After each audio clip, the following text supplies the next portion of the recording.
So what on earth is this about angels? Daniel sees not just God, but an angel, Sarah. Well, Daniel's actually praying to God and asking God to speak to him, and that's how God answers him. After 3 weeks, he sends an angel to help explain the vision that he's seen.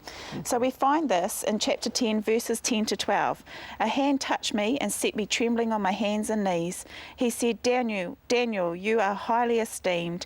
Consider carefully the words I'm about to speak to you and stand up, for I have now been sent to you. And when he said this to me, I stood up trembling. Then he continued, do not be afraid, Daniel, since the first day that you set your mind to gain understanding and to humble yourself before God, your words were heard, and I have come in response to them. Oh, okay. So I wonder who these angels are.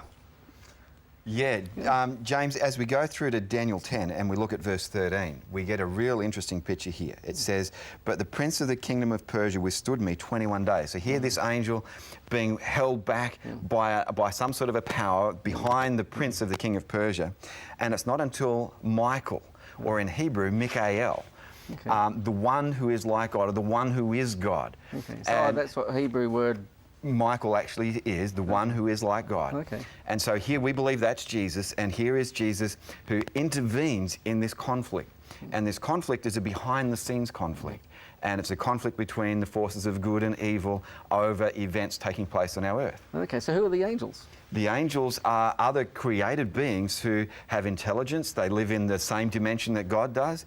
We can see them if they elect for us to be able to see them, but otherwise they remain invisible to us. That's an amazing story. It is. To think beyond the scientific realm, beyond time and space here, that there's beings that interact with humans. It's incredible, Ben, isn't it?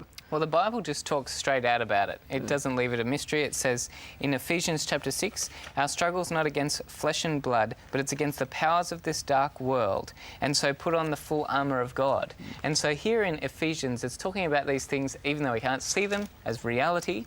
And it says, why not have God's spiritual power to help you in life? Yes. And so it's And the amazing thing with that, Ben, is that we never know that when we do have these kind of encounters, that sometimes we actually may be entertaining angels at home. That's what the Bible says. It is pretty amazing. Yeah. Well, where are we going next week? Today we looked at Daniel chapter 10, how the angels sent by God gave him a vision about things to come. But we haven't begun to discover what the angels said. Sarah alluded to it or described it at the very beginning.